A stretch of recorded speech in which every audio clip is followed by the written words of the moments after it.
Welcome to the Money Insights Podcast, where high income earners come to learn wealth building strategies that will take them from high income to high net worth. With your hosts, financial and wealth building experts, Christian Allen and Rod Zabriskie. Welcome into today's episode of the Money Insights Podcast, where we talk all things money and business. My name's Christian Allen, and I'm here with my co-host, Rodney the Pod Zabriskie. Rod, what is up, my friend? It's been a while. It has been. Yeah, it has been. So you and I were sick last week, but I have to take the blame for not doing the recording because I'm the one that put a nix to it. Well, You it were was like good you ready to did. go. You Yeah, were that's ready to true. go. You're like, all I could hear is like noises coming straight out of your nose, Rod. And I was like, okay.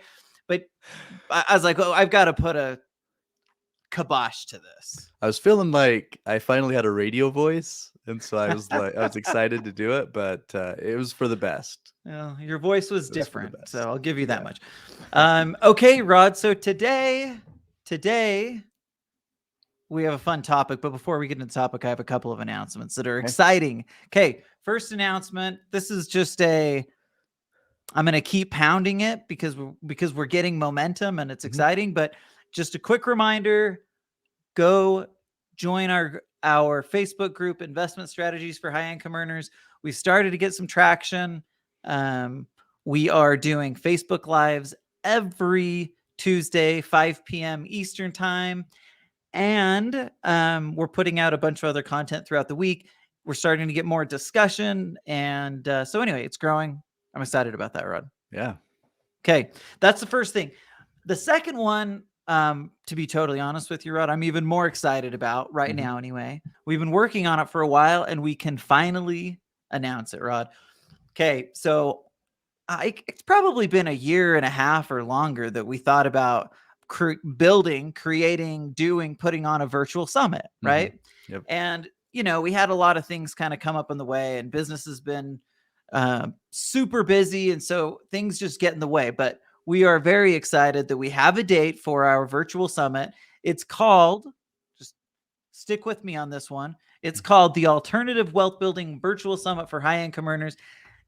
You might notice it kind of follows along with our tagline, right? So it's going to be held on May 4th. We're super excited about our lineup so far. So we have some good speakers. I'm just going to throw out a few of them. Most people will know the name Sharon Lechter.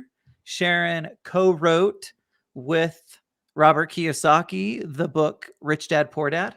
Yep. And she's had a whole bunch of other best-selling books since that time. She's a CPA by trade, incredibly knowledgeable, and I just thought she would be a really tremendous part of the lineup. So we have Sharon Lechter. We have Tom Wheelwright. Most of you listening to this will know Tom. Tom's a well-known CPA. He's a Rich Dad advisor, so he's basically Robert Kiyosaki's CPA. And he has I think 2 or 3 best-selling books too. So everyone will probably know Tom Wheelwright. We're excited to have Tom as part of the lineup. We also have, and most everyone will know, Buck Joffrey from the Wealth Formula podcast. The plan is for Buck to do a talk with his friend and also a Rich Dad advisor, Ken McElroy. So that'll be kind of like a duo combo thing that we're excited about. And then, of course, we have Adam Carroll, our very own partner, Adam Carroll, who will come in and kind of expound on, everything Shred Method. And by the way, if you haven't checked out Adam Carroll's TED Talk, make sure you go look it up. It's just absolutely brilliant. I think he has over 7 million listens to it. It was just really well done. So check it out. Anyway, so that's a handful. We also have our very own Rodney the Pod Zabriskie. So Yes. I don't want to forget, last but not least, is Rod the Pod. And Christian. So we're going to do a duo too. Yeah. Okay, Rod. So that's at least 5 of the people. We might add a couple more people, but at least those people are locks for the virtual summit. What do you think? I'm excited, and we'll have stuff coming out soon for people can go ahead and get signed up. And Yeah, we are we're going to do an excited. early bird. We're going to do an early bird. So tickets will go on sale relatively soon. So we'll be announcing it through social media. We'll announce it on here on the podcast and other Mhm. things. But anyway, we're just excited that we had locked in enough to feel like we could definitively announce that it's coming up. So just keep an eye out for more information on the virtual summit. It's going to be awesome. I'm excited. Okay, Rod, now for our topic today, and this is courtesy of Rodney. He came to me with this question. I shouldn't say it that way because it wasn't your question, Rod, but it's a question that we commonly get asked. And the question is, how much is enough? And when we say how much, we're talking about moolah. You can't see my hands, but I'm rubbing my fingers together. So how much is enough, Rod? And maybe you can create some context for just where this came from as a starting point. Yeah, like I said, it's a question we get asked frequently, and specifically, how much money is enough to be ready to walk away from your high-paying job? So we all want to have financial freedom, and we don't use often the word retirement because a lot of people we work with don't think of retirement in the same way as most Americans do. They want So it's not even effective to use most of the time. Yeah, because they want to have the freedom to walk away from what they're doing right now. A lot of people still want to work in some capacity, or they want to become full-time investors, or they have other ambitions out there that they want to take on. They just don't want to have to go to work, and have someone else dictate their schedule. Or even if they're their own boss, still they have to show up every day. They have to make it happen, or else things don't move forward. And because of that situation, they're under a lot of stress, and they foresee or like really feel the need for an early retirement. Again, I'm using the word in quotes, air quotes, okay, to be able Rod, to walk away. That just reminds me of burnout. Like that, I mean, Yeah. and obviously a lot of our clients are in the medical space, so that's a Mhm. common issue inside that medical space. You work really long, hard, grueling hours. Yeah. And sometimes it's just too much. And so it's pretty common for us to be talking to really smart, really thoughtful, highly paid professionals who, while they love what they do, they still kind of know that they need to start finding a way out of it. And so Yeah. this is a common question. Yeah, for sure. And yet, because of all of what you just said, because they're highly qualified and have worked very hard to get to where they are and build the momentum, the flywheel, all that kind of stuff to be earning what they're earning now, it would be extremely painful to get it wrong, to leave and then find out, ooh, I got to go back.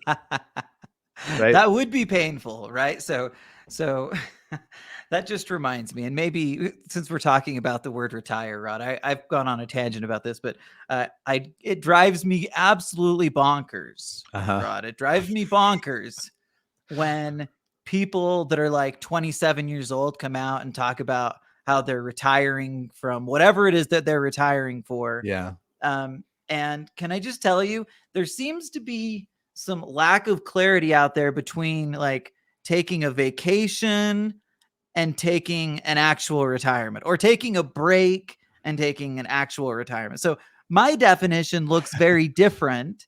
But by the way, this is an important point to get really clear on, because we're going to talk about this, right? Like, it matters why I'm leaving my high paying job. Am I leaving it to start a business in some other space? Or maybe I'm leaving it to start a business. Like maybe I'm a physician who's working in a W-2 high paying job, but I want to become my own boss, but I still want to do the same work, right? Like that could be it. And so all of those things kind of look a little bit different. But anyway, back to my tangent, Rod. It drives me nuts. So just tell people, like, no. If you hear that, just be like, no, that's not what retirement means. It's just like a really bad way of trying to brag, right? You're like, hey, look at me. I'm 27 and I retired, which again, for most people means I took a break. And then, oh man, Rod, it gets even worse. It gets even This worse. is my favorite. So then you get people who, well, I'm not sure which part I should go to now, but okay. So here's what drives me crazy though. you get these situations where people say they're retiring, right? Mhm.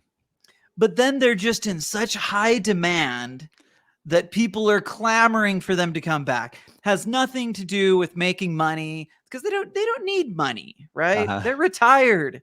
But again, the issue is when you're just so in demand, you're so popular that the people need you, you're feeling called to do it. Okay. I see that and it just like makes me gag a little bit. Yeah. So As anyway, I had to go on a tangent about it. Yeah, and the part I love about that is just the whole idea when they say something like, "I had to come out of retirement."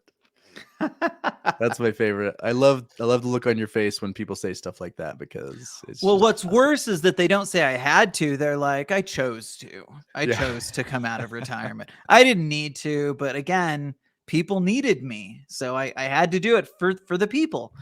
Okay. Sorry for that tangent. Let's get back to how much money is enough in Yeah. order to leave my high paying job. So we set the stage a little bit. We talked about why this is a topic. Obviously, because of the people, because of our clientele, because of the people that listen to the show, it's incredibly relevant, right? High income earners often are feeling that burnout and desire or need to kind of change, or of course it could be just leaving because they want to travel or whatever, right? There's Mhm. 100 reasons why that is.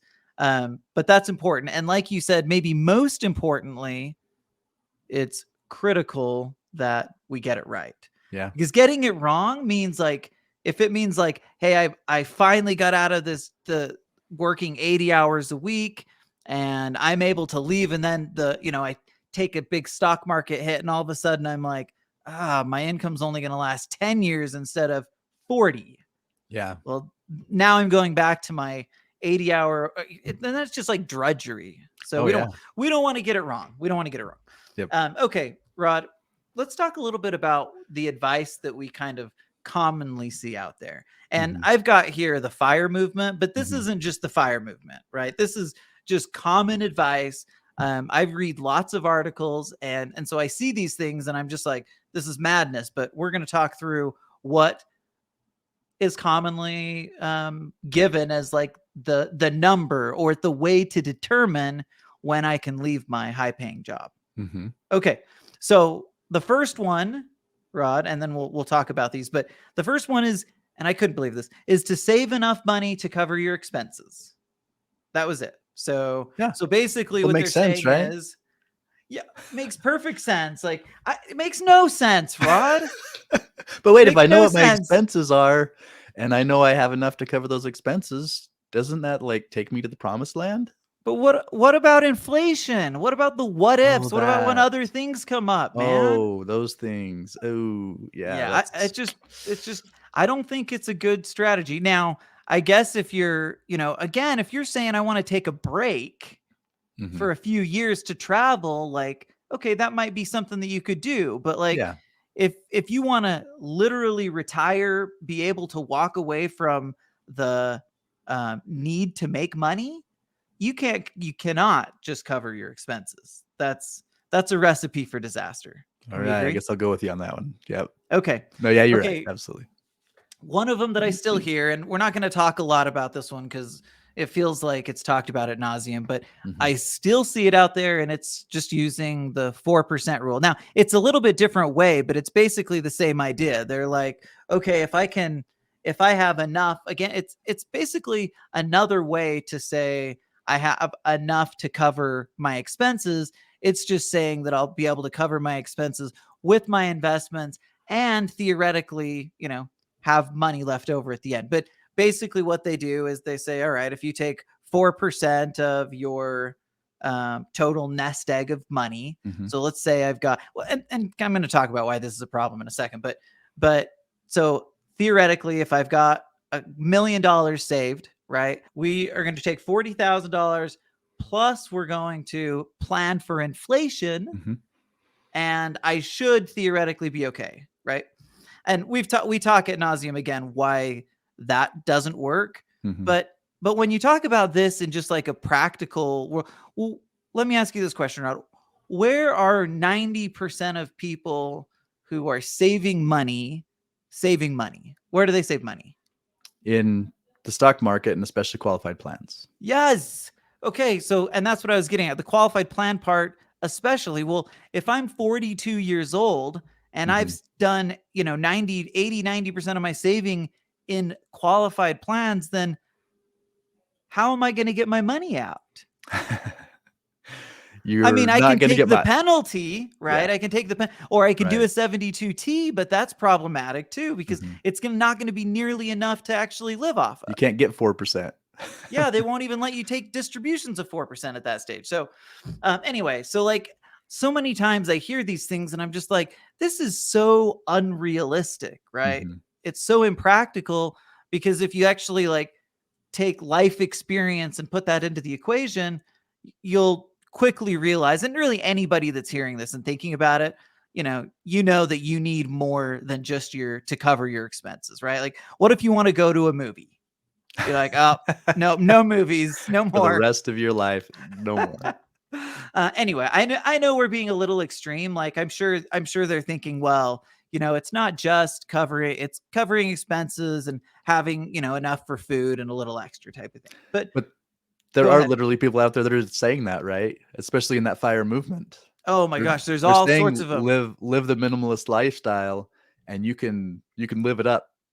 Yep, that's absolutely true. Basically, the combination of and I don't know why like not working is worth living like a minimalist lifestyle. Like, Mhm. okay, so I get the idea of simplicity. Like, there's probably an overabundance of complexity in our world, and so like, Mhm. but can I just tell you, I kind of like some of the finer things in life, and so You mean the you like idea going to of movies going. sometimes and Maybe a movie once in a while. I mean, if that's one of the finer things, right?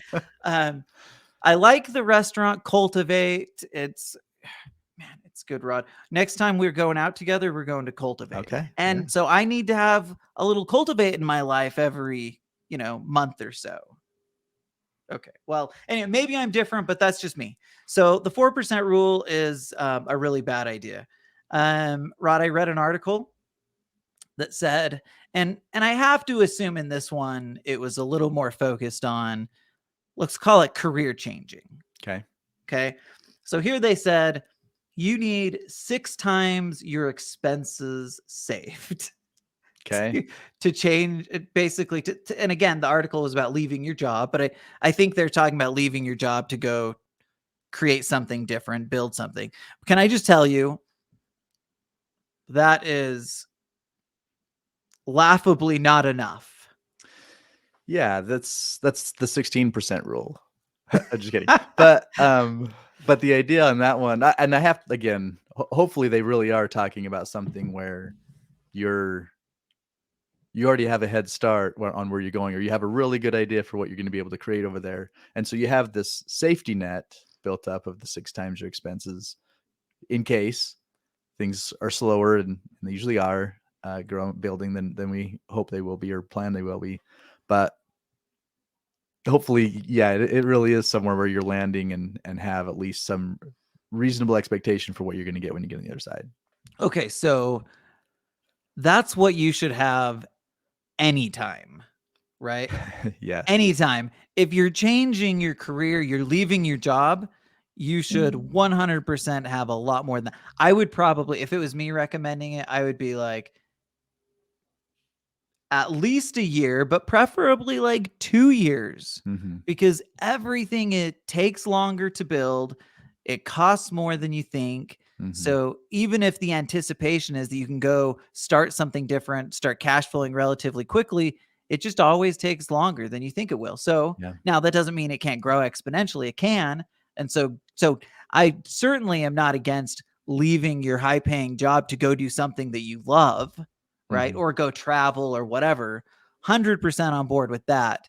But what I'm not on board with is getting it wrong and saving and just having 6 months worth is definitely going to be getting it wrong. Okay. Yep.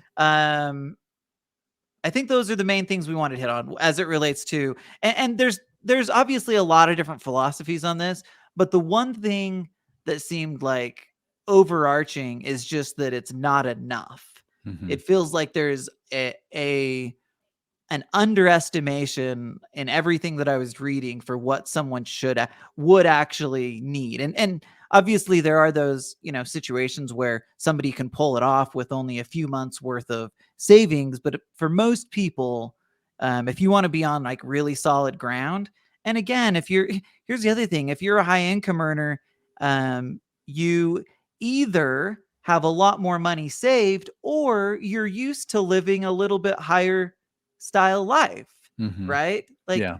the two can't like both exist. Yeah. So anyway, I guess my point is don't do it that way. The question, Rod, is from your perspective, what are some of the problems that you see with those approaches?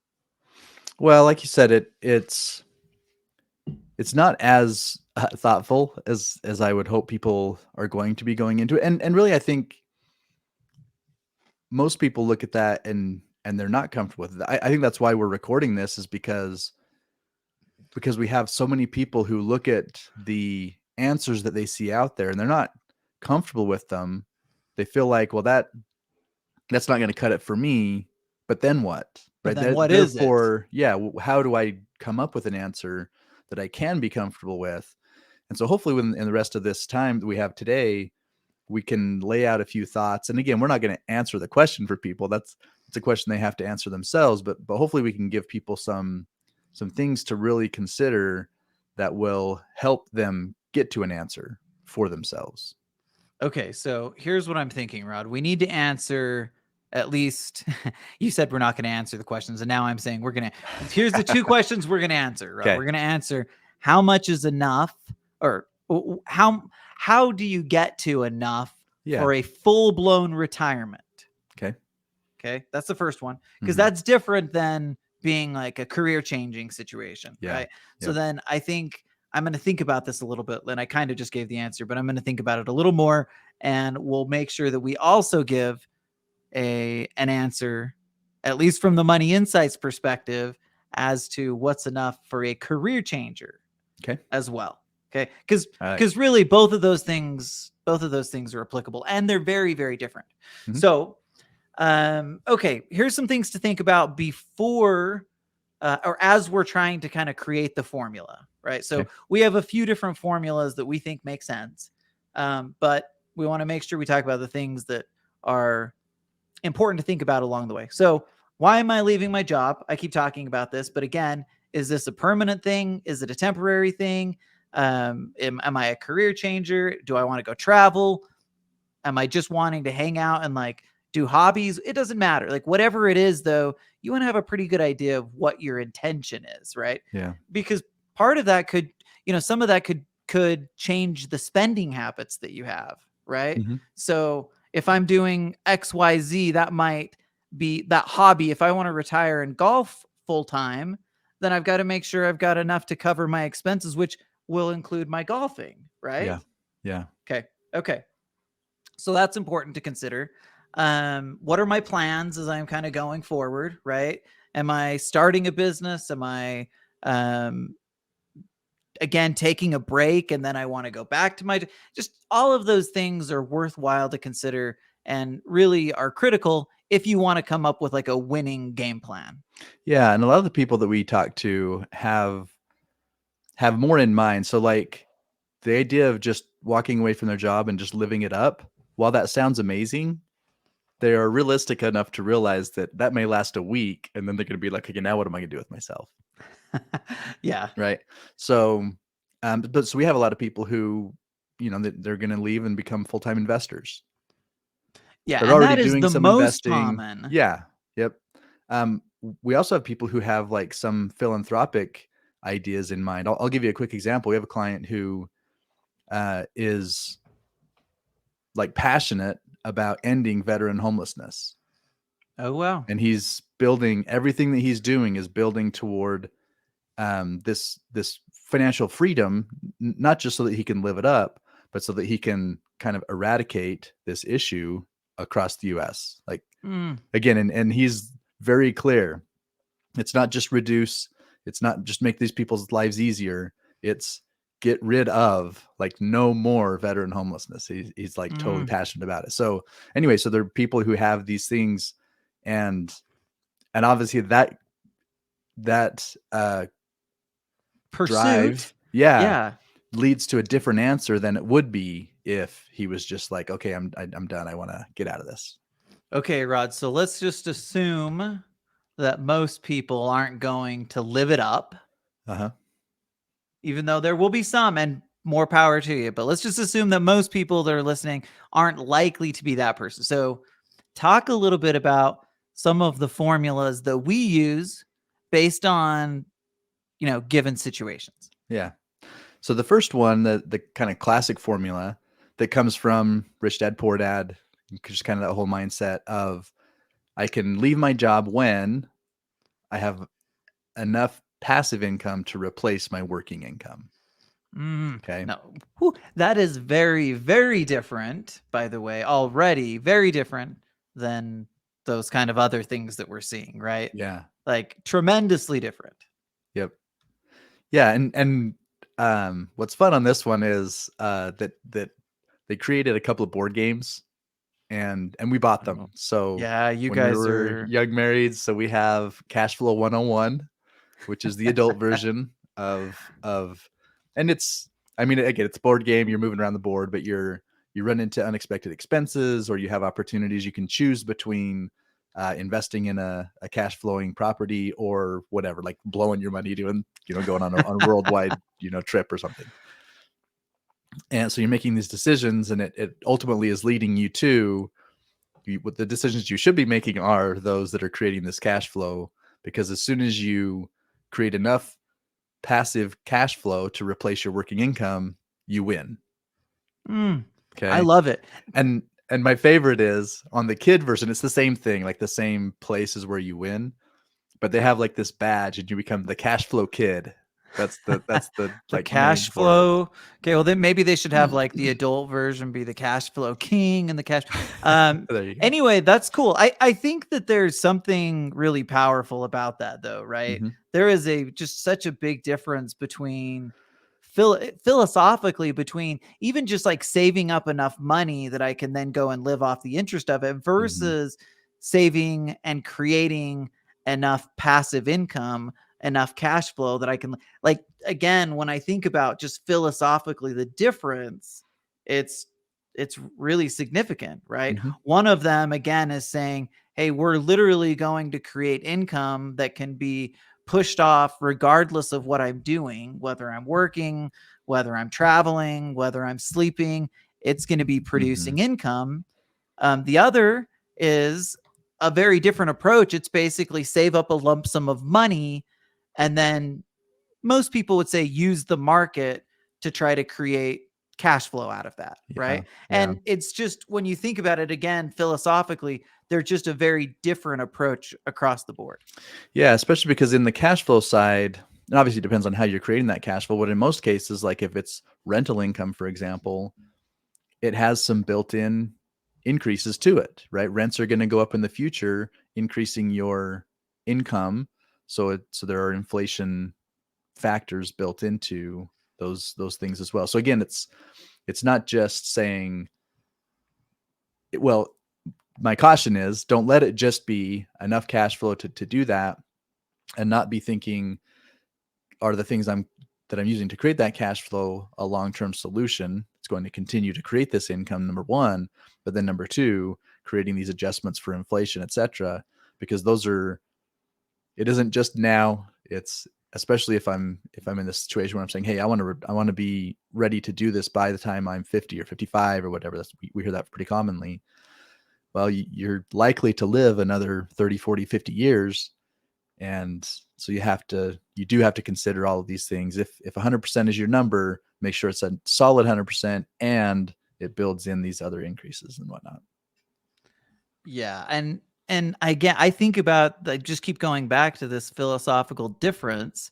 And one of them is almost like how much is like enough to get by. The other one's more about thriving. And when I say that, I'm just thinking efficiency, Rod. So we talk about all the time, we talk about the reasons to invest in real estate. Well, It's because I have leverage, I have cash flow, I Mhm. have tax benefits, right? All of these things come in, and while I can get pieces of those other places, it's really difficult to find something that's as efficient and as effective at just building wealth, Yeah. right? So if you think about it, if you just said, okay, if you take the person who built up enough cash flow, passive cash flow, to retire, to walk away from their high paying job, versus the person who saved up enough cash to where they could, let's just say, work off the 4% rule, Mhm. which person is in a more stable, comfortable position? One. And then number two, which one in 10 years and 20 years is going to have more wealth? Like, it's kind of a no brainer when you Mhm. think of it in those terms, right? Yeah, and then let's think about like a 2008 type of scenario. The cash flow person isn't as concerned about the value of their portfolio. Whereas it's absolutely critical, the value of the portfolio on your nest egg Mm-hmm. person. So that nest Yep. egg goes down. Now they're That affects panicking. cash flows, Absolutely. right?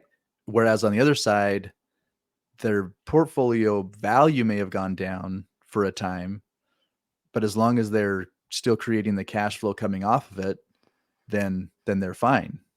Yeah, it's much easier to hold if I've still got cash flow, Yep. right? Yeah, that's a huge difference. Okay, Rod, so we've talked about kind of the baseline. Here's what we believe. We believe it makes sense to create enough passive income to replace working income. Once that's happened, that according to the Money Insights philosophy, that means that you can comfortably retire.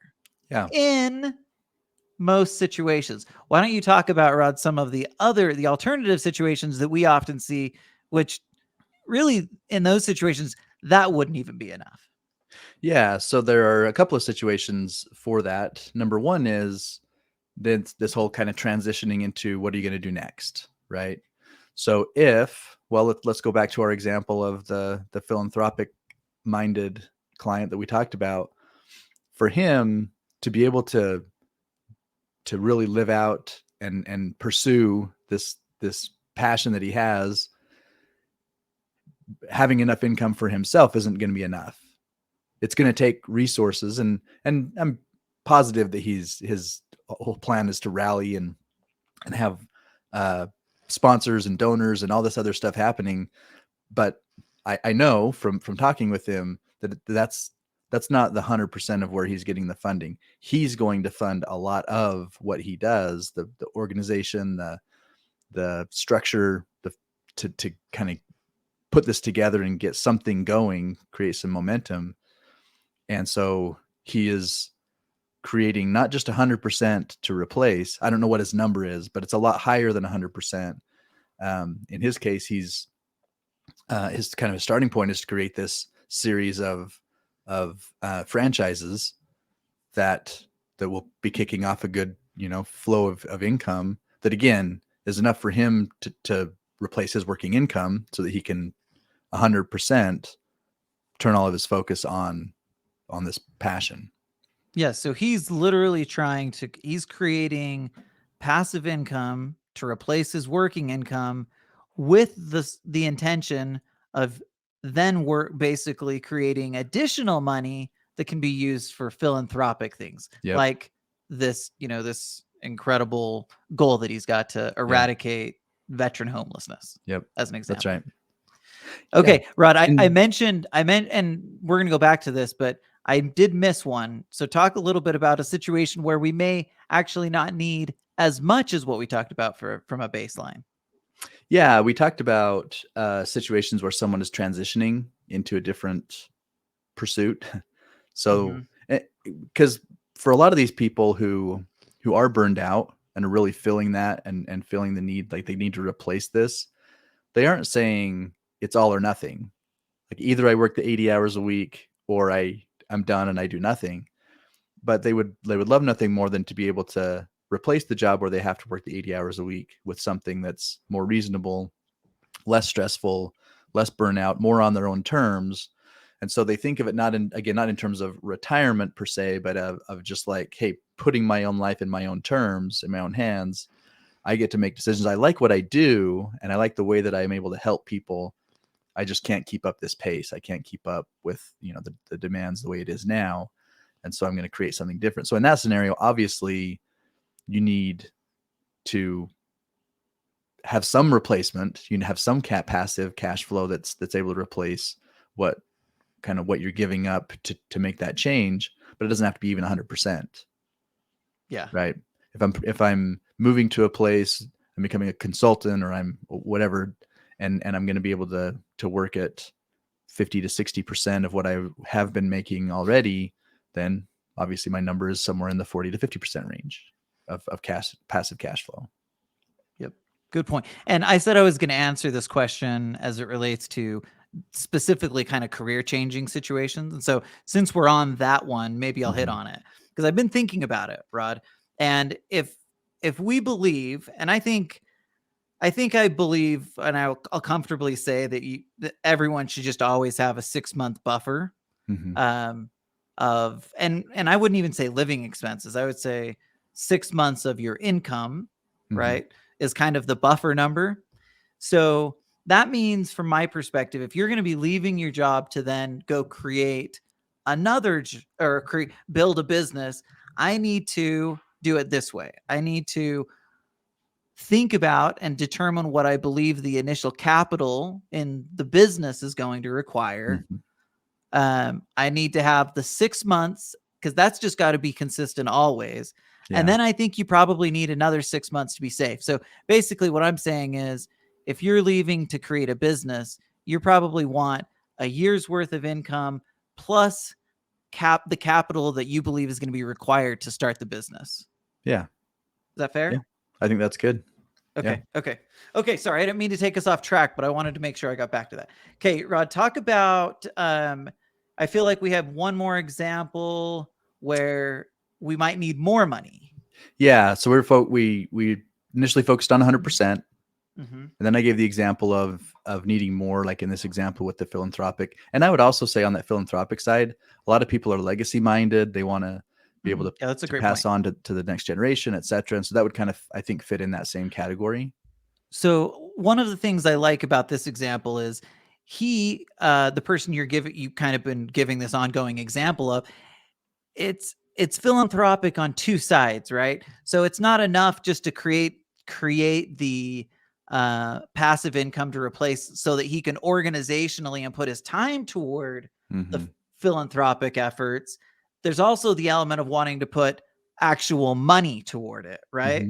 So he's got, in that situation, you want to have enough to create time freedom, but also like real financial freedom that you can then follow those pursuits as well.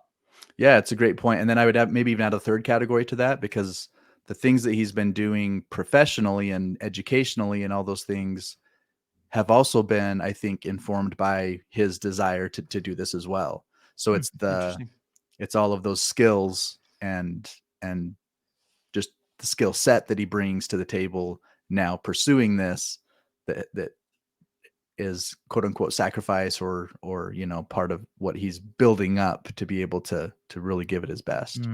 Yeah, that's super interesting.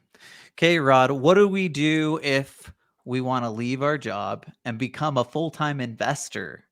Yeah, because the question on that one is it enough to have 100%? And I don't think it is. And one example on this one. So I was listening to some content from Chris Larson, again, another partner of ours. And he said his goal, because he was working in medical device sales, had this goal to leave his position and he's a success become a full-time story investor. Absolutely. He's doing really well now. He left his work. I think it was probably 2 or 3 years ago. He was able to leave. But he said his goal was 200% of his working income. He needed 200% because he needed to, on the one hand, replace his working income in the sense of providing for his family and the finer things in life, those kinds of things to live the lifestyle that they have. But that wasn't enough, because he also needed cash flow and another 100% above that. So his number was 200%, because he also needed the means to be able to go out and invest and create this growing snowball on the investment side to where he felt comfortable that, okay, now I'm ready. I can leave that job. Well, so and that makes a lot of sense. Think of it this way, Rod. If I left my job, I said, okay, now I feel like I've got enough passive income right now that I can leave and at least not have to stress about paying my bills and like living day to day. Well, then the next question, logical question is, okay, great. But if I want to be, because again, we're talking about wanting to be a full-time investor, what money am I going to use to invest? Right. I've got to actually have money there. So it doesn't seem unreasonable at all to think the next phase or next step is to have, let's say I replaced my $200,000 a year job. It makes complete sense to me to want to have another couple $100,000 to continue to build and produce and grow and create whatever your vision is for your future. Right. Yeah. Good stuff. Yeah. Which again includes things like the legacy and other things like that, because clearly in that situation, if you have 100% that you can replace, you're in a position where you can still live the same lifestyle you've been living, right? You don't have to experience that change, that the kind of live it up model. But then are there other things, right? Is there legacy? Is there, again, the investment, that kind of stuff, the business you want to start, etc. Then that's going to maybe change that model a little bit. So I think in the end, the idea is that there's not a one size fits all kind of answer to this. So our suggestion is to be thoughtful about it. If you've been pursuing this idea that 100% is enough, and you really look at it and you're thoughtful about it, and you conclude, yeah, 100% is enough, it's good for what I have planned and I'm going to do, great. But if not, if you think about it a little more and you realize, okay, I maybe was unrealistic, if at 100%, that's not going to allow me to do these other things that I had in mind, and maybe it needs to be something different than that 100%, then hopefully this has been thought-provoking and helping you kind of move a little further along that path to decide, hey, okay, this is my number. Good stuff, Rodney. Well, I'm trying to decide if I don't think I need to add anything to that. So unless you have anything else. My last point was just go for it. Go for it. I like it. So if you're one of those people that are ready, then just pull up your bootstraps and go for it. Okay, Rod, I like it. Thanks everybody for hanging out with us this week, and we'll see you next week. Thank you for listening to the Money Insights Podcast. To learn more about the financial and business strategies discussed in this show, please visit moneyinsights.net. The views and opinions expressed on the Money Insights Podcast are not intended to be individual financial, tax, or legal advice. Always consult with the appropriate advisor before making financial decisions. And if you're enjoying the show, please feel free to rate, subscribe, and leave a review wherever you listen to your podcasts. This will help others find the show and learn wealth-building strategies for themselves. Thanks again for tuning in, and we'll catch you in the next episode.